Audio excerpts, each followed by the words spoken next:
Single star burning bright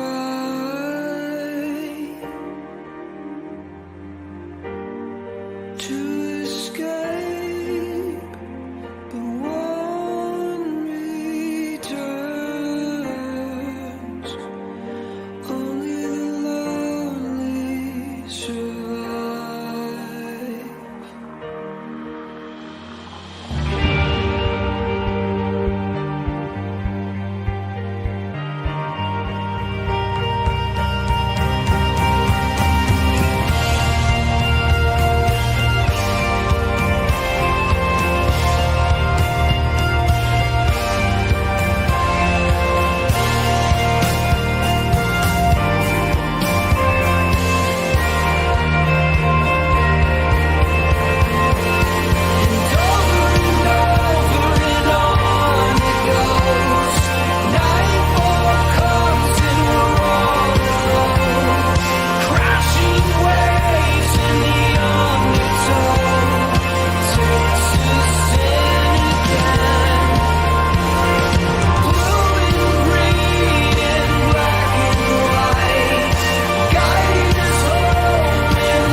Well, Dave, welcome to another Friday. In fact, it's Good Friday. It's a really good Friday. Yes, it is. Absolutely. Actually, 32 years ago on Good Friday is when I proposed to Patty Hansler, and she said, yes, I would love to become your wife. I proposed on a Good Friday. That is so fabulous. I did not know that. I love it. And she said yes, so it turned into a great Friday and amazing Friday. Yeah, that's wonderful. Yeah. Hey, I just want to say, as people see this little thing scrolling across the bottom, it says, share this link for others to watch. friendsofthefamily.online.church. And I'm just going to hold this up. This is on my tablet here. And you can see there's Dave and there's me. Oops. Gotta not touch the screen when you do that. But anyway, there's you and there's me. Yep. There's online.church. And the reason I want to show this is a couple of things. One of them is that coming up on the 29th of this very month, now that it is the 2nd of April, on the 29th of this very month at 7 p.m., if you go to friendsofthefamily.online.church, you're going to see our big spring banquet event, extravaganza, whatever. And you want to share that with your friends and especially share a little point right there. It says, zoom in, donate. Oh yes, the donate. Make sure we highlight the donate button, top right of your screen. That's right. And that button is right there. And the good news is that it's active right now, so that if someone wanted to go out and said, wow, I would love to come to the event on the 29th, Thursday night, 7 p.m. is when we always have our family bingo night. And so we won't be able to attend. You say, well, hey, for those of you who got your stimulus check already and you're thinking, what should I do with it? Go ahead and click the donate button. You can key in a credit card right there. In fact, I think that's the way those the stimulus payments are coming. And go ahead and use that. So share friendsofthefamily.online.church with your friends, family, anyone that you know, put on Facebook, put on social media. You don't have time to buy a billboard, but you can still do that anytime. So there you go. Great plug. Not as great a story, by the way, as your proposal on Good Friday. Yes, that was a marvelous day in our history, for sure. Yeah. So how many years ago did you say? 30? 32 years ago, Good Friday, and then we were married September 16th of that year. Okay. 89. Wow. So you're coming up on that. 89. Yeah. 32. So you're coming up on 32 years. That's great. Right. Congratulations. That's a good start. That's a good. I've heard And, that you know, before. I was going to say, you know, one of the things, I've known you for many of those years. When you guys first came to town, and so I've known you for since pre-kid days, and now life has changed. Your kids are grown, and into new things. And one of the things is that you don't reach 32 years of marriage without some bumps and rocky road things. And, you know, I was just thinking, as we were talking earlier, just about the counseling part of Friends of the Family. And I'm going to take that ticker off just so it's not distracting. But I just want to maybe talk about some of the counseling, because congratulations on 32 years. My wife and I, in August, will be celebrating 37 years. And the same thing, I tell her that's a good start. And we have been to marriage sessions that you've put on. We have our family has used you and Friends of the Family as a counseling service. So we're not speaking as I'm not here just as a board member saying, "Hey, let's keep this thing going." I'm telling you, Friends of the Family and Dave Jackson and your staff have been a direct benefit to my family. Praise the Lord.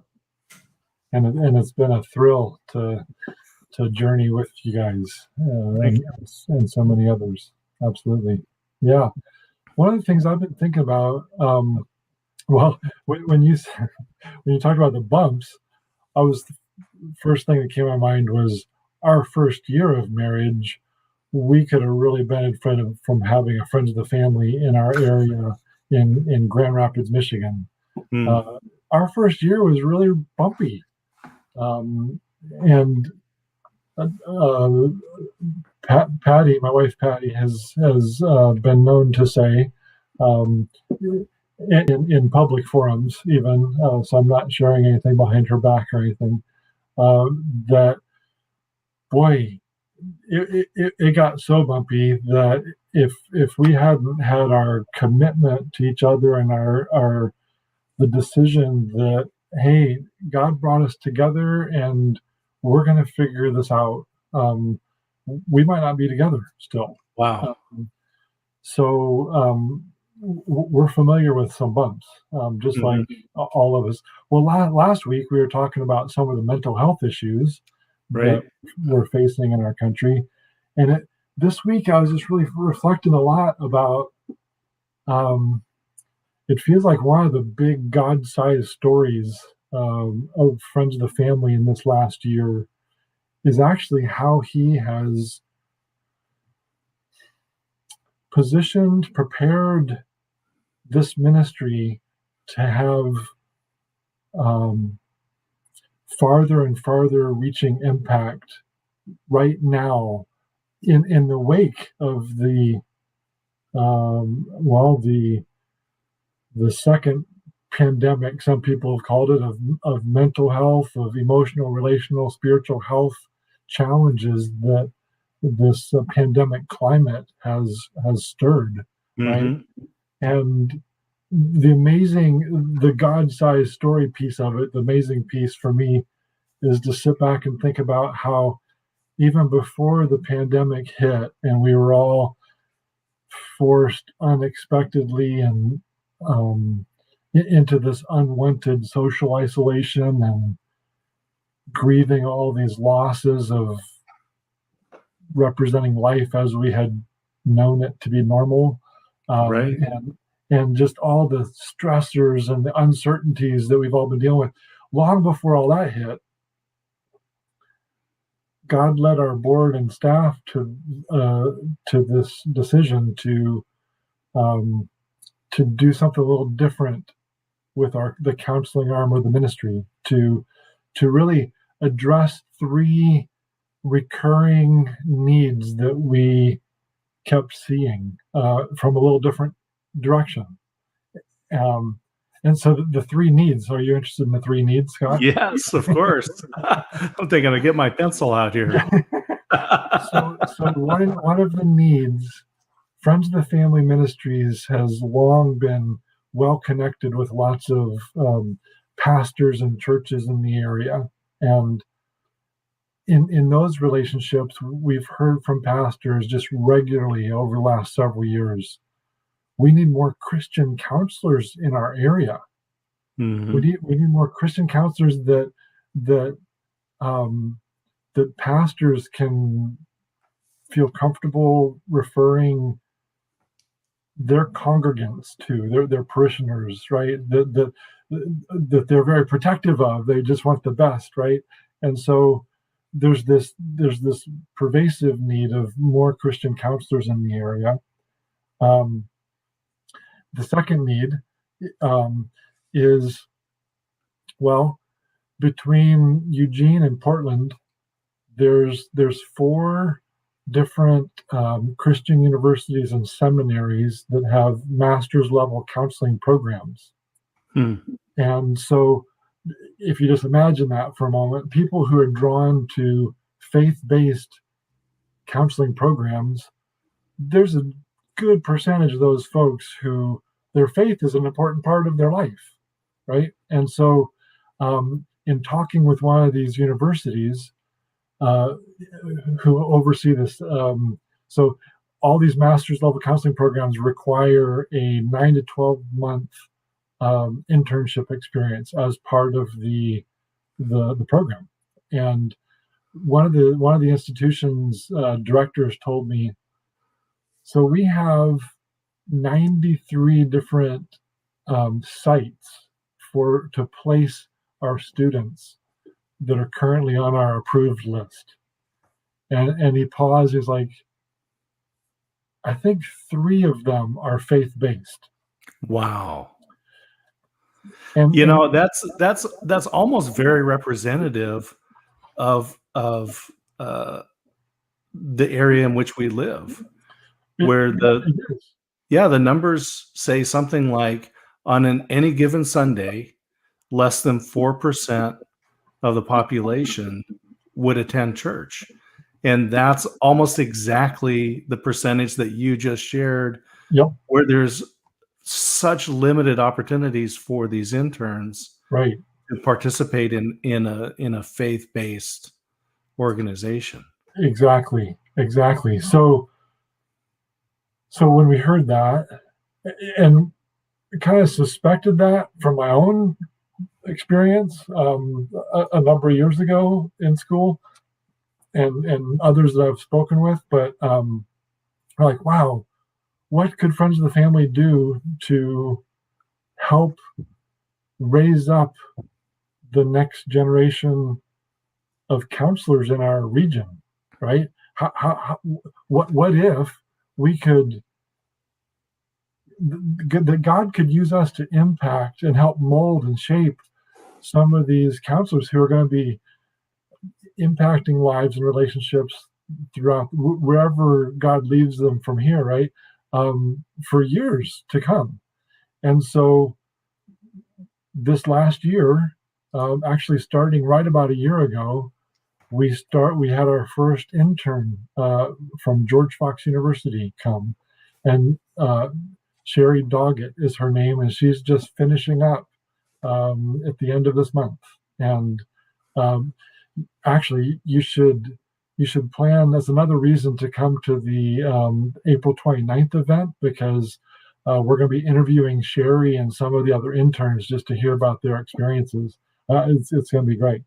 But so there's this need for faith-based internship sites was the second one, right? Following just more Mhm. Christian counselors in the area. Just Right.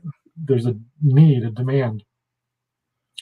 And part of what's made all that be able to happen up to that point is about right around a year ago in June, the Lord brought to our team a clinical director by the name of Dr. Renee Del Rio.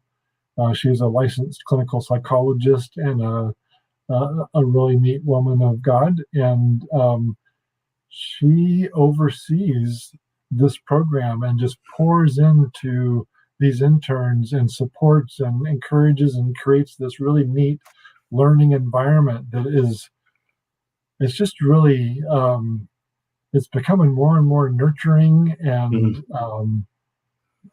I think it's becoming more and more sought after, even for students to be able to, wow, I would like to do an internship at Friends of the Family. But anyway, that's the second need. There's a third need that all came together. The third need is the ongoing need for quality counseling services to be made available at affordable, reasonable costs for people who don't have insurance, who need to pay out of pocket. And by bringing all these things together, the internship, bringing more Christian counselors, the internship program in particular, we're able to offer quality Christian counseling services. And I should also say, when I say Christian counseling services, that we're all Christians, right? But if somebody is not of the same belief system, we do not impose our belief system on anybody, and we serve anybody in the community who comes to us. We're just driven by the love of God in us to want to be able to help other people, right? So I think that's a really good distinction that says that this isn't an organization that's designed to preach the gospel. It's the gospel is what has inspired us to go out and provide service. Yeah, that's beautiful. Well said. Yeah, absolutely. So having these interns here, we're able to offer, well, we've always had a sliding fee scale to try to meet people at their point of need as best we can. But on the low end of the sliding fee scale, based on household income, interns charge $30 a session, which is like unheard of for some quality counseling services. Right. Yeah. And so the need of just bringing more professional counselors into the area who are Christians to just help serve the population who's interested in faith-based counseling services. The need for creating more spaces for people who are interested, who are feeling like called or led or challenged to get into the counseling field. And faith is an important part of that for them, to create spaces for them to be able to figure out how those two things can relate, and where it's appropriate and where it's not, really, right? And to be able to just make quality counseling services accessible to as many people as possible. Those are the three needs that the board and the staff, that the Lord led the board and the staff to think about even before the pandemic hit us. So we are, in the last few months, I tried to get these statistics this earlier today. compared to the 3 months of the year prior, Okay. um, So the first quarter of last first quarter of year. last year, exactly, compared to this quarter, I'm guessing more than 4 times as much counseling has been offered through Friends of the Family this year than last year because Wow. of all these things coming together. And it was God leading us to this and preparing us and positioning us to be Yeah. able to make a difference. So it is, I was And just marveling at that. how many interns are there right now? So right now we have 3 interns, Nice. and we've already interviewed and selected through wow, there were 15 or so applicants for an internship program that starts this coming May, well, next month, right? Yeah. But we've narrowed it down to 3 interns who are starting May 11th, and Oh, that's will fabulous. be with us for the next 12 months. This thing about that need number one, Yeah, a place for churches. And I know that a lot of people look to the pastors, and the pastors have a lot of responsibilities in the church, and they do go through significant education and continuing education. But one of the things that is challenging is that they're not actually trained counselors. They haven't gone through the observing in most cases, they haven't gone through the structure of being observed and brought to that point. It's right, not that they can't offer advice, right. but um, we look to them, and we probably have greater expectations than their capacity. And not to say that what they're doing isn't beneficial, but what they need to do is to focus on other areas of their ministry and have a good partner where they can go, yeah, we can with good conscience say, call Friends of the Family. The fees are going to be modest, Mhm. affordable. If I'm thinking $30 for the session, back when movie theaters were open, um, I think popcorn and a Coke was like $20. So when Right, you put it in scale, you right. think, wow, how amazing. So the 30 is the low end. It goes up from there, but I know, I yeah, understand that. yeah. But you're right, absolutely. Well, and so some pastors are passionate about this and have gifts and have even pursued uh, more training and education in counseling, and they love this part of their role, and that's awesome.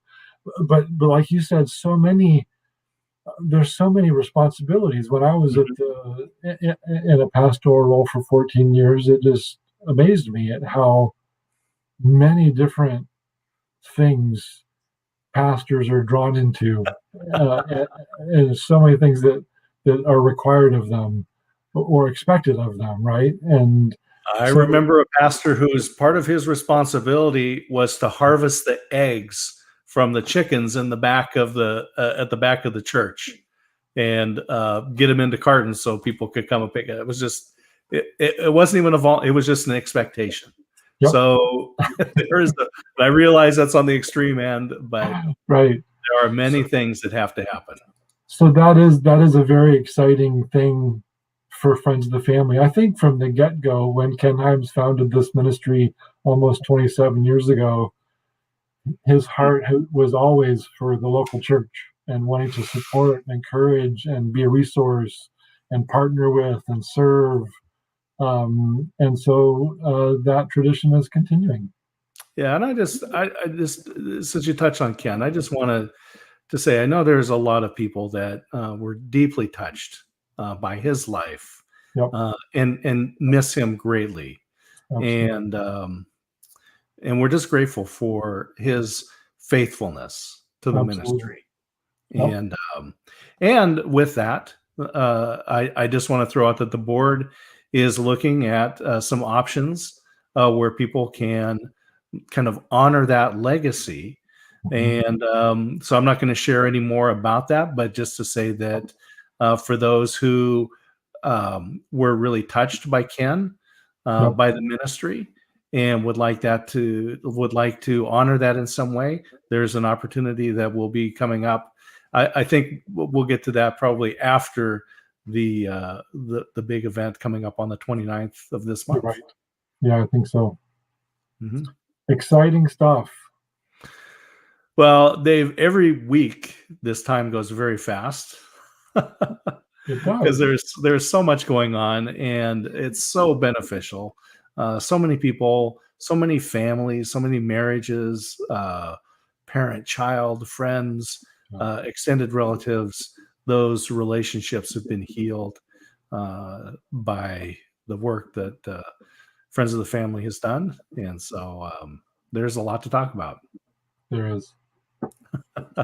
Always So. fun to hang out with you, Scott.